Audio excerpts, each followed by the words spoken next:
Hello everyone, welcome to my channel. तो आज हम करने वाले हैं अपने ईडियम एंड फ्रेजेस का लेक्चर नंबर 7। और इससे पहले मैंने 6 वीडियोस मैंने आपको ऑलरेडी प्रोवाइड कर दिया है। ये एसएससी का जो आपका है ना, इन एसएससी पिनाकिल 7th एडिशन, ये हमारी अभी चल रही है। ठीक है, तो देखो स्टार्ट करते हैं आज के इस इम्पोर्टेंट सीरीज को। ठीक है, देखो फर्स्ट क्वेश्चन है हमारा। अच्छा देखो, हमारा ना पहला जो क्वेश्चन है ना, ये है हमारा सेंटेंस बेस। और देखो आजकल क्या हो रहा है कि एग्जाम को ना टफ बनाने के लिए ना एग्जामिनर आपको सेंटेंस बेस के क्वेश्चंस देता है और आपको छांटना होता है कि इसमें कौन सा इडियम आएगा। ठीक है, तो देखो स्टार्ट कर लेते हैं यहाँ से। सेंटेंस हमारा स्टार्ट हो रहा है यहाँ से।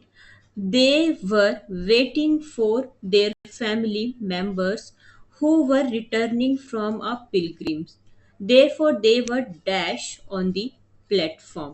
अब देखो, वो लोग है ना, वो लोग वेट कर रहे थे, कुछ लोग हैं वो वेट कर रहे थे अपनी फैमिली मेंबर्स के लिए।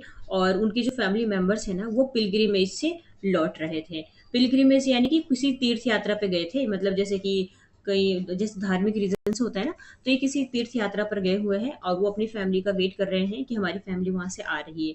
इसलिए क्या हुआ था, वो क्या कर रहे थे, वो वो उनको देख रहे थे प्लेटफॉर्म पर। ठीक है, मतलब यहाँ पे कौन सा सेंटेंस हमारा जो होगा वो करेक्ट बैठता है हमारा इस ईडियम, मतलब कि कौन सा ईडियम आएगा इसमें। ठीक है, देखो एक एक करके देख लेते हैं। रनिंग नहीं, ये नहीं है। रोलिंग अप देयर नहीं। हमारा देखो जो करेक्ट आंसर है ना, ये है पेसिंग अप एंड डाउन। अब देखो ये क्यों करेक्ट आंसर है, क्योंकि बेसिकली ना देखा जाए ना, पेसिंग अप एंड डाउन का ही मतलब होता है कहीं से बैक आना, यानी कि कहीं से वापस आना। कोई भी चीज हो सकती है। आप कहीं से भी वापस आ रहे हैं, एंजाइटी की वजह से आ रहे हैं, या आप इम्पेशंस की वजह से आ रहे हैं, या फिर आप एक्साइटमेंट की वजह से आ रहे हैं, है ना। वो तो आपको जाकर ही पता चलेगा ना कि आपने कहीं भी गए हैं तो वहां पे आपने कैसा फील किया। मतलब कि आप जैसा भी फील करें, बट कहीं से भी वापस होने के लिए आप ये वाला इडियम यूज करेंगे, पेसिंग अप एंड डाउन। ठीक है, तो ऑप्शन नंबर डी हमारा ना ये करेक्ट आंसर होगा। और देखो एसएससी सीएचएसएल 2024 में आया हुआ क्वेश्चन है ये। ठीक है, चलते हैं नेक्स्ट पे। अच्छा ये तो फिर से आ गई स्लाइड। हाँ, देखो क्वेश्चन नंबर 2 पे आ जाते हैं। वो स्लाइड शायद डबल आ गई है, कोई बात नहीं। क्वेश्चन नंबर 2 है हमारा। Manish told Raunak time and again of the ill consequences of his habit of being late to colleges। जो मनीष है ना, उसने रौनक को बताया कि टाइम एंड अगेन के हिसाब से ना वो क्या हो रहा है, वो बीमार पड़ रहा है बार बार, जिस वजह से क्या हो रहा है, वो कॉलेज जाने में लेट हो जाता है। सबसे पहले हमें ईडियम पहचानना होगा यहाँ पे, क्योंकि हमें पहले ईडियम हम पहचानेंगे, उसके बाद ही हम इसका करेक्ट आंसर लगाएंगे। देखो हमारा जो यहाँ पे ईडियम है ना, ये है हमारा टाइम एंड अगेन। ये ईडियम है टाइम एंड अगेन। और टाइम एंड अगेन का मतलब होता है कोई भी चीज ना रिपीटेडली होना, बार बार होना। ठीक है, तो अब देखो यहाँ पे क्या हो रहा है कि ये जो बार बार बीमार पड़ रहा है ना, इसकी वजह से क्या हो रहा है, ये कॉलेज में अक्सर वो लेट हो जा रहा है, बार बार वो लेट हो रहा है, इसलिए ऑप्शन नंबर सी हमारा ये करेक्ट आंसर होगा। ठीक है, तो नेक्स्ट पे चले। हाँ, नेक्स्ट है हमारा। देखो next question. Going through a sticky patch. Sticky patch के थ्रू गुजरना। तो देखो बेसिकली ना, स्टिकी पैच का मतलब होता है कि आपने जैसे अपनी लाइफ में ना बहुत बुरा टाइम देखा हो, बुरा टाइम एक्सपीरियंस कर रहे हो, उसी को हम कहते हैं going through a sticky patch. अब जैसे कि हमारा जो पहला ही ऑप्शन है ना, to experience a bad period in life, पहला ही हमारा ये करेक्ट आंसर हो जाएगा। आपने देखा होगा कि आप में से बहुत सारे लोग होंगे जिन्होंने जिन्होंने ना अपनी लाइफ में बहुत बुरे से बुरा टाइम भी देखा होगा। अब बुरे से बुरा टाइम में जैसे मैं एग्जांपल बता दूं, जैसे कि कुछ बच्चे ऐसे होंगे जिनके पास खाने को रोटी भी नहीं होती थी, है ना, मतलब 2 टाइम का प्रॉपर खाना भी नहीं होता था, तब भी वो पढ़ाई करके आगे बढ़े। तो देखा जाए तो उन्होंने ना अपनी लाइफ में एक बहुत बैड पीरियड, बहुत ही बुरा टाइम एक्सपीरियंस किया है ना। तो काफ़ी सारे एग्ज़ाम्पल्स है इसके। अब जैसे कि 1-2 एग्ज़ाम्पल्स और लेते हैं। बहुत से बच्चे हैं जिनका घर-बार नहीं होता है, बाहर जाके लाइट में पढ़ते हैं, तब भी आगे बढ़ते हैं, कुछ ना कुछ करते हैं। यानी कि ऐसे लोग होते हैं ना, उन्होंने अपनी लाइफ में ना बहुत बुरी से बुरी कंडीशन देखी होती है, बुरी से बुरी चीज़ें देखी होती है, उन सब चीज़ों को एक्सपीरियंस किया होता है। ठीक है?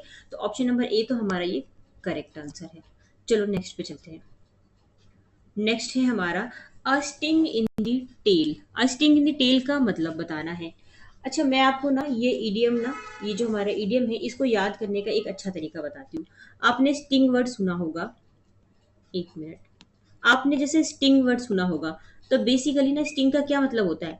देखो, जब कोई भी कीड़ा है ना आपको डंक मार देती है, या फिर कुछ चीज एकदम से चुभने पर जो दर्द होता है ना, उसको ही हम कहते हैं स्टिंग। तो ये स्टिंग हुआ कहाँ पर है? टेल में हुआ है, पूंछ में हुआ है। तो आप सोचो ना, किसी की पूंछ में एकदम से कोई चुभन हो, कोई डंक मार दे, तो कैसा फील होगा वो, कैसा फील होगा उस इंसान को? तो बेसिकली उसको बहुत ही ज्यादा प्रॉब्लम होगी, है ना, अनप्लीजेंट सा फील होगा। तो कुछ ऐसा ही मीनिंग है इसका, इसलिए हमें याद करने में इजी पड़ेगा ये, ठीक है। तो स्टिंग इन द टेल का पहले मैं आपको मतलब बता दूं। देखो, इसका मतलब होता है कोई भी चीज़ है ना जो बिल्कुल अनएक्सपेक्टेड थी और अनप्लीजेंट सी थी, प्रॉब्लमेटिक थी, वो एकदम से हो गई। मतलब किसी भी चीज़ का ना एक अच्छा एंड नहीं होना, डिफिकल्ट वाला एंड होना, प्रॉब्लम भरा एंड होना, ये इसका मतलब है, ठीक है। अब देखो, इसमें से करेक्ट देख लेते हैं। A situation in which large group has to do something satisfying small group. नहीं, किसी चीज को सेटिस्फाई नहीं कर, नहीं, सेटिस्फाइंग की बात नहीं है। Something which means which seems bad at first but contains a pleasant at part. मतलब स्टार्टिंग में अच्छी थी, सॉरी, स्टार्टिंग में बैड थी और लास्ट में अच्छी थी, तो ऐसा भी मतलब नहीं है ना। To initiate a situation that is very complicated और प्रॉब्लमेटिक। प्रॉब्लमेटिक वर्ड यहाँ पर आया, एक वर्ड देख लेते हैं। देखो, ए और बी तो आंसर नहीं है। अब डी है हमारा, अनएक्सपेक्टेड, अनप्लीजेंट और प्रॉब्लमेटिक एंड होना किसी भी चीज़ का। देखो, ऑप्शन नंबर ना डी ही हमारा करेक्ट आंसर है। मैंने आपको बताया ना, आप सिर्फ रिलेट करके याद रखेंगे ना। अगर आपको कोई डंक चुभो दे, कोई कांटा चुभो दे, तो आपको कैसा फील होगा? तो आपको कैसे फील होगा? देखो, पहली बात तो आपके लिए अनएक्सपेक्टेड होगा, अनप्लीजेंट होगा, ऊपर से प्रॉब्लम तो होगी ही होगी, है ना। तो इसीलिए ये हमारा करेक्ट आंसर होगा, और ऐसे ही रिलेट करके याद रखेंगे। नेक्स्ट पे चलते हैं। अच्छा, नेक्स्ट हमें सेंटेंस को ही छाटना, सेंटेंस पढ़ना है, उसके बाद बताना है कि कौन सा यहाँ पे ईडियम हमारा ना करेक्ट बैठेगा। अब पढ़ते हैं सेंटेंस को। I know Covid has made you terribly ill, but the good thing is that you have developed immunity against it for further infections. अब देखो, यहाँ पे बात हो रही है कि आई नो कि जो कोविड है ना, कोविड की वजह से तुम बहुत बुरी तरह से बीमार पड़े हो, है ना। बट अच्छी चीज ये है कि तुमने ना इसके अगेंस्ट में ना इम्यूनिटी को डेवलप कर लिया है, यानी ताकि आगे चल के तुमको ये फंक्शन इन्फेक्शन ना हो। तो देखो, पहली चीज तो बेकार हुई है क्योंकि वो बीमार हो गया, पर दूसरी चीज अच्छी ये हुई है ना कि उसने इम्यूनिटी ले लिया है, ठीक है, जिससे कि वो फ्यूचर में बीमार नहीं पड़ेगा, या फिर उसको ये इन्फेक्शन ऐसे नहीं होंगे। तो इसी से रिलेटेड एक ईडियम बताना है। तो देखो, देख लेते हैं। The silver lining in the cloud, crossing palm, being, नहीं, ये सब नहीं होगा। सिल्वर स्पून तो वो होता है ना जो अमीर घर में जन्म लेता है। देखो, हमारा जो करेक्ट आंसर होगा ना, ये होगा the silver lining in the cloud. अब देखो, the silver lining in the cloud का मतलब होता है कि आपके पास जैसे कि डिफिकल्ट वाली सिचुएशन है, नेगेटिव सिचुएशन है, उसमें भी ना एक पॉजिटिव होप रखना कि हाँ, कुछ तो अच्छा होगा। इसी को हम कहते हैं silver lining in the cloud, ठीक है। तो इसलिए हमारा option number A correct answer है। और यहाँ पे क्या देखो, मैंने क्या बताया आपको कि नेगेटिव सिचुएशन में भी ना अपने आप को एक पॉजिटिवली होप होप बना के रखना। तो यहाँ पे नेगेटिव चीजें ये हुई है कि बीमार पड़ गया, पर पॉजिटिव चीजें ये हुई है कि इसने इसके अगेंस्ट इम्यूनिटी को बूस्ट कर लिया है, ठीक है। और इससे क्या होगा, आने वाले टाइम में इसको ये इन्फेक्शन नहीं होगा। अब जैसे मैं एग्जांपल, मैंने इसको एक रिलेट करके आपको बता दूं। जैसे कि आप, मैं, नहीं नहीं, एग्जाम्पल छोड़िए, इतना ही समझिए, इतना ही ठीक है, ठीक है। ऐसे याद रखेंगे, ठीक है। नेक्स्ट पे चलते हैं, क्योंकि ज़्यादा एग्जाम्पल्स भी दिया जाएगा ना तो आप कंफ्यूज हो जाएंगे। अब देखो, नेक्स्ट है हमारा out of the frying pan into the fire. अब देखो, इसका मतलब क्या होता है?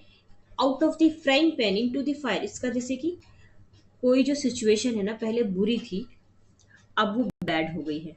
कोई सिचुएशन पहले तो बस बुरी सिचुएशन थी, अब वो वर्स सिचुएशन में आ गई है ना। तो चीजें पहले तो सिर्फ बुरी थी, अब बुरी से भी बदतर हो गई है, कुछ ऐसा सेंस होता है। ऐसे देखेंगे ना, out of the frying pan, frying pan से आउट हो गया, बाहर हो गया, और वो जाके फिर फायर में ही चला गया, है ना। फ्राइंग पैन से बाहर गया तो बाहर गिरा भी नहीं, वो सीधा फायर में ही चला गया, यानी कि जल गया, यानी कुछ नहीं बचा। पहले कुछ बचा तो था फ्राइंग पैन में, ठीक है, बट अब तो कुछ भी नहीं बचा है, यानी कि पहले बैड से सिचुएशन अब वर्स हो गई है। तो यहाँ पर देखो option number D, things are going from worse bad to worse, ठीक है, चीजें बुरी से बुरी होती जा रही हैं। नेक्स्ट पे चलते हैं। देखो नेक्स्ट है हमारा, every piece of furniture in her house is in apple pie order. अब एप्पल पाई ऑर्डर ये हमारा ईडियम है और इसी का मतलब हमें बताना है। तो सेंटेंस से थोड़ा सा आप आइडिया ले सकते हैं कि जब मैं उसके घर गया ना तो उसके घर पे जो फर्नीचर था ना वो क्या था, बिल्कुल एप्पल पाई ऑर्डर में लगे हुए थे, यानी कि बहुत ही अच्छी कंडीशन है, बिल्कुल अरेंज हो रखे थे, ठीक है। तो अरेंज से रिलेटेड ही हमारा कोई ऑप्शन होगा। देखो ऑप्शन नंबर सी है ना, वेरी नीटली अरेंज, मतलब बहुत अच्छे से अरेंज हो रखा, बहुत ही सही तरीके से मैनेज किया गया, हर चीज एक जगह पे है, कोई भी चीज फैली हुई नहीं है, बिखरी हुई नहीं है, ठीक है।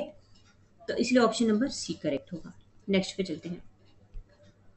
नेक्स्ट है हमारा देखो, to throw dust in one's eyes, किसी की आंखों में धूल झोंकना। ये तो आपको हिंदी में भी आता ही होगा, किसी की आंखों में धूल झोंकने का मतलब क्या होता है, किसी को धोखा देना, है ना। हिट समवन, किसी को मारना नहीं। To mislead someone by tricks, to talk in abusive, किसी से अब्यूसिव मैनर में बात करना, किसी को अंधा बना देना, नहीं नहीं, इसका जो करेक्ट आंसर होगा ना ये होगा to mislead someone by tricks, मतलब किसी को झूठा दिलासा देख के ना उसको मिसलीड करना, मतलब कुछ ना कुछ आप उसको गलत बोल रहे हैं, झूठा दिलासा दे रहे हैं, बट एक्चुअल में आप सच्चाई नहीं बोल रहे, यानी कि आप क्या कर रहे हो, उसको आप धोखा दे रहे हैं, उसकी आंखों में आप धूल झोंक रहे हैं, है ना। तो to mislead someone by tricks ये हमारा करेक्ट आंसर होगा, ठीक है। तो नेक्स्ट पे चले। देखो नेक्स्ट है हमारा, इसमें भी देखो हमें एक स्टेटमेंट बेस है, स्टेटमेंट कहाँ से स्टार्ट है हमारा, यहाँ से, ठीक है। After many years of rivalry the two schools decided to dash and participate in a national event together. क्या हुआ कि बहुत सालों के राइवलरी, बहुत सालों के कंपटीशन, या हम कह सकते हैं विरोध के बाद जो दो स्कूल है ना उन्होंने डिसाइड किया कि वो क्या करेंगे, अभी का जो नेशनल इवेंट होगा ना उसमें साथ में ही ना वो पार्टिसिपेट करेंगे, ठीक है। तो इससे रिलेटेड एक ईडियम बताना है कि काफी टाइम बाद क्या हो रहा है, वो अपना विरोध वगैरह विद्रोह वगैरह खत्म करके साथ में आएंगे। तो इससे रिलेटेड एक ईडियम है, ये है बरी दी हैचेट, ऑप्शन नंबर सी। ये सब तो आंसर नहीं होगा, देखो मैं आपको ना डायरेक्टली आंसर ही बता के चल रही हूँ ताकि आप डायरेक्टली चीजों को रिलेट कर पाए, ठीक है। तो बरी दी हैचेट का मतलब होता है, मैं आपको ना इसको कैसे रिलेट करके बताऊं। बरी का मतलब दफनाना होता है और हैचेट का मतलब होता है कोई कुल्हाड़ी, है ना। आपने क्या किया, कुल्हाड़ी जाके ना बरी कर दी है, कहीं पे दफना दी है, उसको मिट्टी में गाड़ दी है। तो इसका मतलब क्या है, आपने लड़ाई खत्म कर दी है, ठीक है। अब आप दोस्त बन गए हैं, कोई दुश्मनी नहीं रहेगी, साथ में रहेंगे, साथ में यहाँ पे इवेंट में पार्टिसिपेट करेंगे, ठीक है।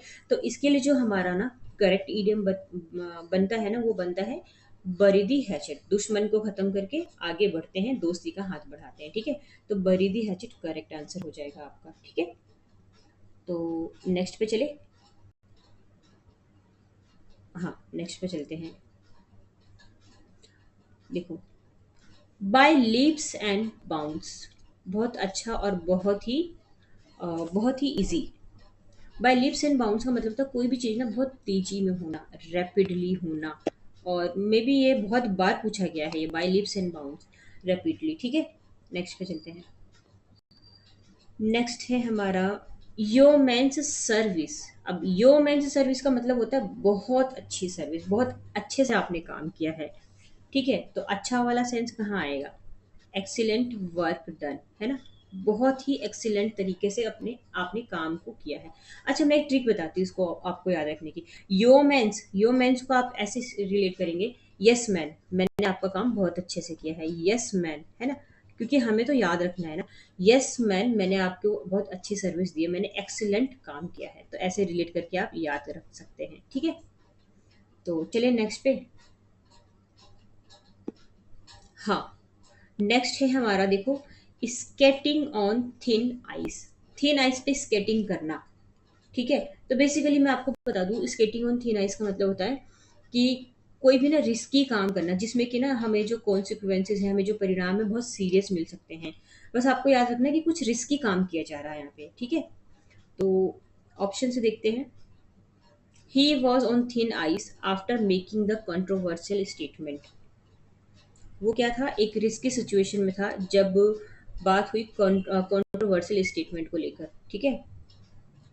They were on thin ice due to icy condition. Icy condition literally meaning कभी आंसर नहीं होगा। आईसी कंडीशन की वजह से वो थिन आइस में थे, नहीं। Frozen lake, frozen lake, real वाली बर्फ की बात नहीं हो रही है, रियल में कोई बर्फ की परत नहीं है यहाँ पर, ठीक है। She was on thin ice while trying to balance a tight rope. वो एक रिस्की सिचुएशन में थी जब वो टाइट रोप पर बैलेंस बनाने की कोशिश कर रही थी, नहीं ये नहीं। ऑप्शन नंबर वन लगाएंगे, ऑप्शन नंबर वन करेक्ट होगा। अब देखो पढ़ के भी पता चल रहा है, जैसे कि he was on thin ice after making a controversial statement. क्या हुआ कि वो बहुत रिस्की सिचुएशन में आ गया जब ये कंट्रोवर्शियल स्टेटमेंट हुई, ठीक है। तो option number one correct answer है हमारा। नेक्स्ट पे चलते हैं। नेक्स्ट है हमारा बी इन सेवंथ हेवन। अच्छा, इससे रिलेटेड एक और इडियम है, ऑन क्लाउड नाइन। दोनों का मतलब होता है बहुत ही ज्यादा खुश होना। जैसे कि आपको पता नहीं क्या मिल गया हो, आप बहुत ज्यादा जब खुश होते हैं ना, तब आप बोल सकते हैं I am on the seventh heaven, या आप बोल सकते हैं कि I am on cloud nine. दोनों का मतलब क्या होता है, बहुत खुश हूं आज मैं, ठीक है।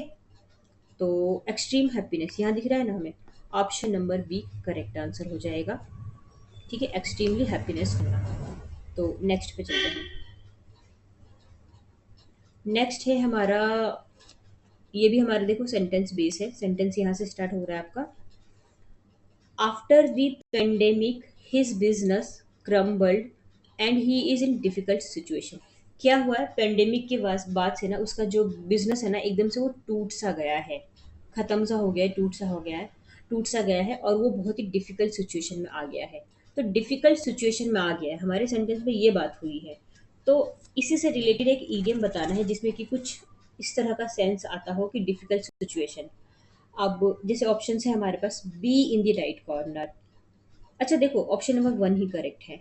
अब क्यों करेक्ट है ये, क्योंकि be in the tight corner का मतलब ही होता है कि बहुत ही डिफिकल्ट सिचुएशन में आना। अब याद कैसे रखेंगे, देखो कोई कॉर्नर है, याद करने के लिए मैं बता रही हूँ आपको। कोई कॉर्नर है और आपको वहां पे ना टाइटली बांध दिया गया है। कॉर्नर में जाके ना आपको ऐसे टाइटली बांध दिया गया है आपके हाथ पैरों को। तो आप कैसी सिचुएशन में आ जाएंगे, डिफिकल्ट। एक तो कॉर्नर में बांध दिया, ऊपर से टाइट भी बांध दिया, आप निकल भी नहीं सकते हैं वहां से, तो बहुत ही डिफिकल्ट सिचुएशन में आप फंस गए हैं। बाकी जैसे और भी हमारे पास गिव अ कोल्ड शोल्डर, इसका तो मतलब हो जाता है किसी को इग्नोर करना।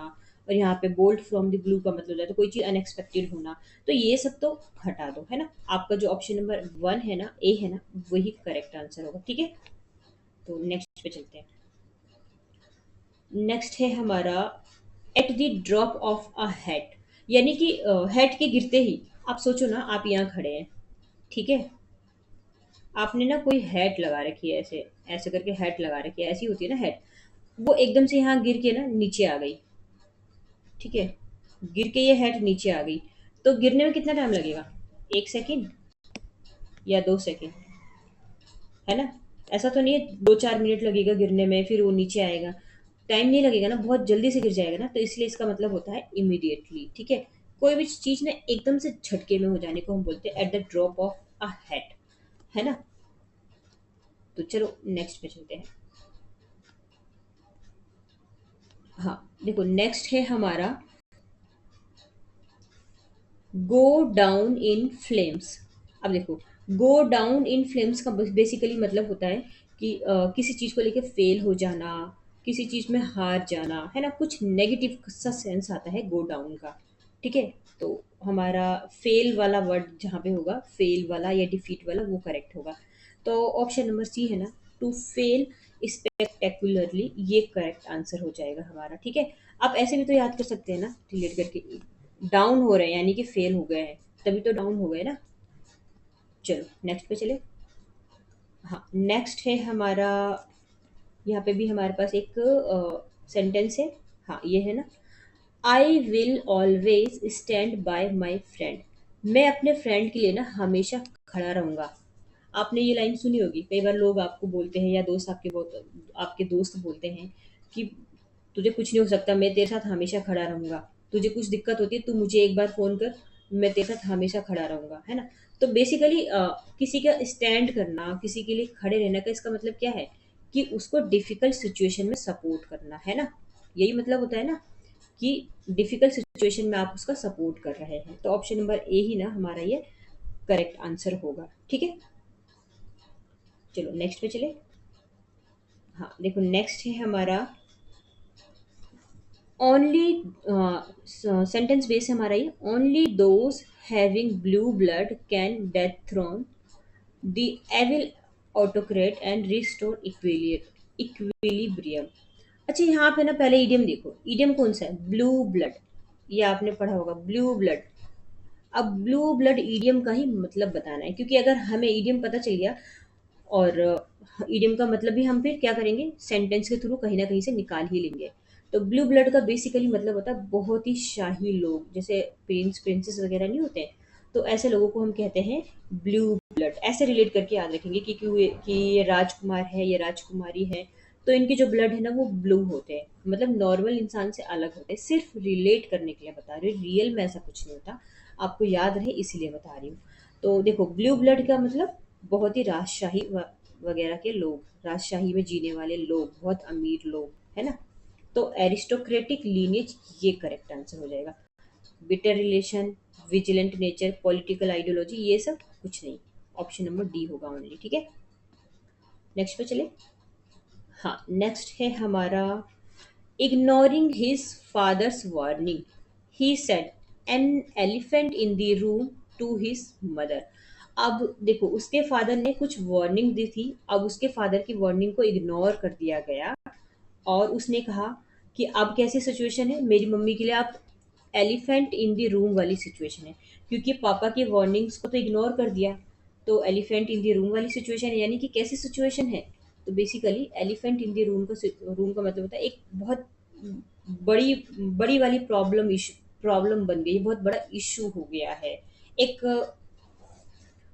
देखो यहाँ है ना, there is an obvious problem, यानी कि ऑब्वियसली प्रॉब्लम तो होगी ही होगी, क्योंकि पापा की बात नहीं मानी, इग्नोर कर दिया उनकी वार्निंग को। तो उसकी मम्मी के लिए कैसी बात हो गई, एलिफेंट इन द रूम, यानी कि घर में ना एक बड़ी सी प्रॉब्लम आ गई है, ठीक है। तो ऑप्शन नंबर वन हमारा करेक्ट आंसर हो जाएगा। और वैसे भी देखा जाए ना तो लिटरली जो मीनिंग होता है वो तो उसका मतलब होता ही नहीं है। तो एलिफेंट रूम में आ गया ऐसा कुछ नहीं है, ठीक है, ये भी नहीं है। और आपने अपने रूम में कुछ छुपा दिया, ये भी नहीं है, ठीक है। चलो नेक्स्ट पे चलते हैं। नेक्स्ट है हमारा, हाँ देखो सेंटेंस स्टार्ट हो रहा है ना ऐसे, the players like the coach because he is honest realistic and practical in dealing with them. अब जो प्लेयर्स थे ना वो कैसे थे, कोच की तरह थे, क्यों, क्योंकि वो बहुत ही ऑनेस्ट थे, जो प्लेयर थे वहाँ पे बहुत ही रियलिस्टिक थे और बहुत ही प्रैक्टिकल थे अपनी चीज़ों को डील करने में, ठीक है। तो ऐसा इडियम बताना है जिसका मतलब हो सकता है कि ऑनेस्ट की बात उसमें हुई हो, रियलिस्टिक की हुई हो, प्रैक्टिकल की। देखो इससे रिलेटेड ना सिर्फ एक ही इडियम है यहाँ पे और वो है डाउन टू अर्थ। और ये वर्ड आपने बार बार सुना होगा, डाउन टू अर्थ का मतलब ही होता है जमीन से जुड़े रहना, यानी कि अपने काम को लेकर ना देखो बहुत ही ज़्यादा ऑनेस्ट होना, रियलिस्टिक होना, बहुत ही प्रैक्टिकल होना, कोई लापरवाही नहीं करना, कोई मनमानी नहीं करना, बहुत ही प्रैक्टिकल होना अपनी चीज़ों को लेकर, ठीक है। तो इसलिए डाउन टू अर्थ हमारा ना ये करेक्ट आंसर होगा। अच्छा देखो 20 इंपॉर्टेंट ईडियम्स मैंने आपको करवा दिए हैं जो कि बहुत ही रिपीटेड थे, ठीक है। तो मैं ये कहना चाहती हूँ अगर आपको मेरी सीरीज अच्छी लगती है तो आप लाइक एंड सब्सक्राइब कर सकते हैं, दोस्तों को शेयर भी कर सकते हैं। और ये जितने भी मैं इंपॉर्टेंट क्वेश्चंस करवाती हूँ आप उन सबको याद करेंगे। और जैसे जैसे मैं आपको वीडियोस प्रोवाइड कर रही हूँ ना वैसे वैसे आप याद करते हुए जाएंगे। और एक काम और करेंगे कि इम्पोर्टेंट चीज़ों को ना आप लिख लेंगे कहीं पर, ठीक है। और अगर नहीं लिखना चाहते तो वीडियो को बार बार देखेंगे ना तो आपको डेफिनेटली ये चीज़ें जल्दी याद हो जाएंगी, ठीक है। तो फिर थैंक यू सो मच, फिर हम मिलेंगे नेक्स्ट वीडियो पे, ठीक है।